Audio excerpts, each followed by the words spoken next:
शहंशाह बहुत न्यायप्रिय शासक थे। उन्होंने अपने महल के प्रवेश द्वार पर एक घंटा लगवा दिया था। जिसको भी शिकायत हो वह उस घंटे को बजा सकता था ताकि शहंशाह आवाज़ को सुनकर न्याय कर सके। उनके राज्य में गरीब अमीर छोटे बड़े सबके साथ न्याय किया जाता था। शहंशाह की दृष्टि में कानून सबके लिए बराबर था।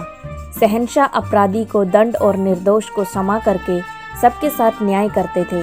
कई लोग न्याय के लिए शहंशाह के दरबार में अपनी शिकायतें लेकर आते थे। शहंशाह की पत्नी नूरजहां एक दिन धनुर्विद्या का अभ्यास कर रही थी। नूरजहां ने कुछ चुने हुए निशानों पर ही तीर चलाए। अभ्यास करते करते एक तीर नूरजहां ने हवा में चलाते हुए नदी की तरफ चला दिया, जो वहीं कहीं गिर पड़ा।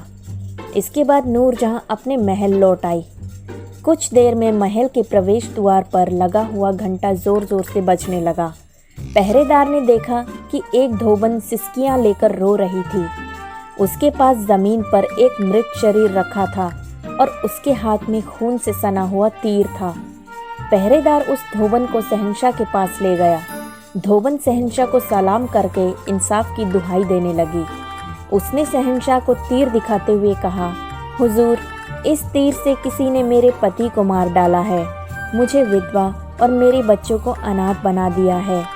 अब मेरी और मेरे बच्चों की परवरिश कौन करेगा? शहंशाह ने उस तीर को उठाकर देखा तो उस पर शाही मुहर लगी थी। शहंशाह समझ गए कि निश्चय ही इस दुखद घटना को अंजाम किसी महल के ही व्यक्ति ने दिया है। उन्होंने पहरेदार को आदेश दिया, जिस दिन यह घटना हुई उस दिन धनुर्विद्या का अभ्यास कौन कर रहा था? राजा का आदेश पाकर पहरेदार महल में गया और सच्चाई जानकर कुछ ही देर में वापस आ गया और बोला, हुजूर, उस दिन बेगम साहिबा धनुर्विद्या का अभ्यास कर रही थी। शहंशाह ने तुरंत नूरजहां को दरबार में बुलाया।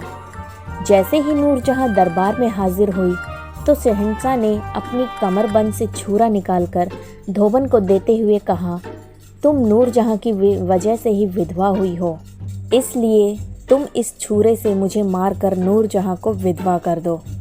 ऐसा करने से तुम्हें न्याय ज़रूर मिलेगा। शहंशाह का न्याय देखकर धोबन बहुत लज्जित हुई और बोली, हुजूर, आपकी हत्या करने से मेरा पति जीवित नहीं होगा, फिर मैं आपके जैसे न्यायप्रिय शहंशाह की हत्या करने का पाप कैसे कर सकती हूँ? धोबन की बात सुनकर शहंशाह बहुत खुश हुए और राजकीय कोष से उसे आर्थिक सहायता प्रदान की। धोबन आर्थिक सहायता लेकर शहंशाह को धन्यवाद करती हुई अपने घर चली गई। धोबन के जाने के बाद नूरजहां ने शहंशाह से कहा, आपने तो सचमुच बहुत खतरा मोल ले लिया था।